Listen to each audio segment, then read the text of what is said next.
18ാം ലോക്സഭയുടെ ആദ്യ സമ്മേളനം പാർലമെന്റിൽ മുഴങ്ങുമ്പോൾ പ്രതിപക്ഷം തങ്ങളുടെ പക്ഷം മുറുക്കാനുള്ള ശ്രമത്തിലാണ്.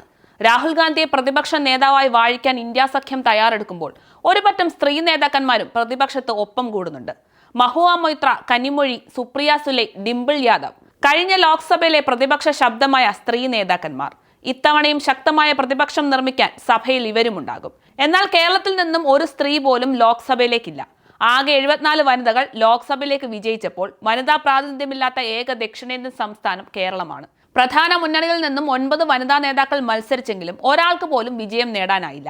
എന്നാൽ പ്രതിപക്ഷ പാർട്ടികളിലെ സ്ത്രീ മുന്നേറ്റങ്ങൾ മറ്റു സംസ്ഥാനങ്ങളിൽ നിന്നുണ്ടാവുകയും ചെയ്തു. കഴിഞ്ഞ ലോക്സഭയിലെ ശക്തരായ നേതാക്കളിൽ ഒരാളായിരുന്നു ബംഗാളിൽ നിന്നെത്തിയ തൃണമൂൽ കോൺഗ്രസ് നേതാവ് മഹുവ മൊയ്ത്ര.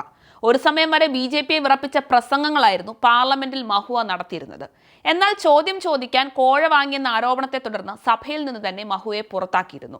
ഞാൻ തിരിച്ചു വരും, അടുത്ത 30 കൊല്ലവും സഭയ്ക്കകത്തും പുറത്തും BJPക്കെതിരെ പോരാടാൻ താൻ ഉണ്ടാകും. പടിയിറങ്ങുമ്പോൾ മഹുവ പറഞ്ഞ ശക്തമായ വാക്കുകളാണിവ. പറഞ്ഞ വാക്ക് തെറ്റിക്കാതെ തന്നെ മഹുവ ശക്തമായ ഒരു തിരിച്ചുവരവും നടത്തിയിരിക്കുന്നു. കൃഷ്ണനഗറിൽ നിന്നും 6 ലക്ഷത്തിലധികം വോട്ടുകൾ നേടി വീണ്ടും ലോക്സഭയിലേക്ക് എത്തിയിരിക്കുന്നു. ഈ തിരിച്ചുവരവ് തൃണമൂലിന് മാത്രമല്ല ഇന്ത്യ സഖ്യത്തിനൊട്ടാകെ ഊർജം പകരുന്ന ഒന്നാണ്.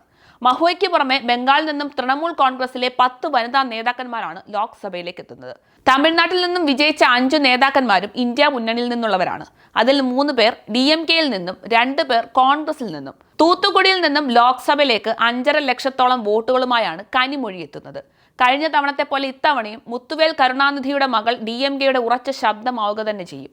മഹാരാഷ്ട്രയിലെ ബാരാമതിയിലെ കുടുംബപ്പോര് രാജ്യമൊട്ടാകെ ഉറ്റുനോക്കിയ മത്സരമായിരുന്നു.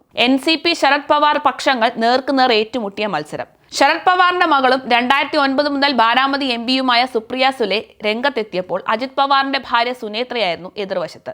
എന്നാൽ സുപ്രിയയാണ് ബാരാമതിയിലെ ജനങ്ങൾ വിജയിപ്പിച്ചത്. മഹാരാഷ്ട്രയിലെ മറ്റൊരു ശ്രദ്ധാകേന്ദ്രമായിരുന്നു മുംബൈ നോർത്ത് സെൻട്രൽ മണ്ഡലം. മുംബൈ ഭീകരാക്രമണ കേസിലും പബ്ലിക് പ്രോസിക്യൂട്ടറായിരുന്ന BJP സ്ഥാനാർത്ഥി ഉജ്ജൽ നിഗത്തിനെതിരെയുള്ള അട്ടിമറി വിജയമായിരുന്നു കോൺഗ്രസ് സ്ഥാനാർത്ഥി വർഷയുടേത്.